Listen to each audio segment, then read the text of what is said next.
سلام، به اولین ویدیوی کانال یوتیوب من خوش اومدید. تو این ویدیو قرار گرامر پرزنت پرفکت، یکی از پرچالش‌ترین گرامرهای انگلیسی رو با هم بررسی کنیم. تو این ویدیو یاد میگیرین چطور و تو چه موقعیت‌هایی از این گرامر استفاده کنین، پس تا آخر ویدیو همراه من باشین.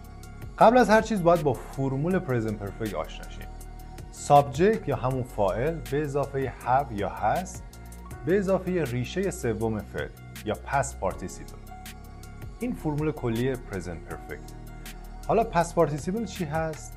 ریشه سوم فعل، یعنی فعل go به معنی رفتن، گذشتهش میشه went، ریشه سومش میشه gone. یا فعل see به معنی دیدن، گذشتهش میشه saw و ریشه سومش میشه seen. اما تو چه موقعیت‌هایی از پرزنت پرفکت استفاده میکنیم؟ موقعیت اول برای بیان تجربه‌های زندگی. مثلا I have watched this movie before. من قبلا این فیلم رو تماشا کردم. یا She has been to Italy. اون قبلا در ایتالیا بوده است یا ایتالیا رو بازدید کرده. چون she آوردیم از has استفاده کردیم.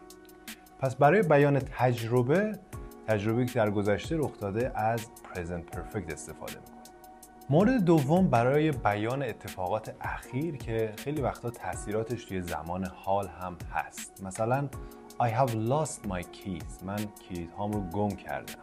یا مثلا Don't touch the wall, my brother has painted it. یعنی به دیوار دست نزن چون برادرم اون رو رنگ کرده. اونو تو گذشته رنگ کرده ولی اثرش در حال حاضر قابل لمسه. مورد سوم موردیه که اتفاقی که در گذشته رخ داده و هنوز هم ادامه داره، تموم نشده. مثلا She has lived in London for 5 years. اون 5 ساله که در انگلیس داره زندگی میکنه.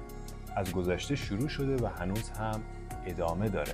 یا مثلا I haven't seen my brother since last month. من برادرم رو از ماه پیش ندیدم و هنوز هم باهاش دیدار نداشتم و ادامه داره. باید به خاطر داشته باشین که با present perfect ما نمیتونیم کلماتی مثل last week، yesterday، ago مثل 2 days ago، 3 years ago استفاده بکنیم. در واقع نمیتونیم زمان دقیق رو با گرامر present perfect استفاده کنیم.